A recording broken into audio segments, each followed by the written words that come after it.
सेहत के लिए बेइंतहा फ़ायदेमंद अगर इसमें कुछ सब्जियां और ताज़ा फ्रूट भी शामिल कर दिए जाए।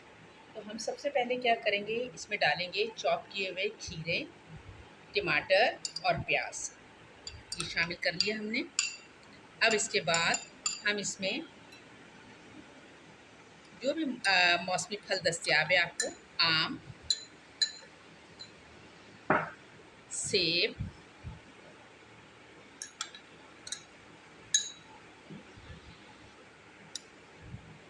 आड़ू,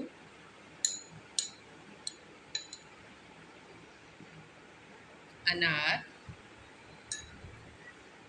अंगूर, केले। अब आप अपनी मर्ज़ी के मुताबिक इसमें नमक शामिल कीजिए। नमक मैंने जब लोबिया बॉयल कर रही थी तब काफ़ी इसमें डाल दिया था। अब आप इसमें बस थोड़ा-सा नमक शामिल करेंगे। चाट मसाला डालिए।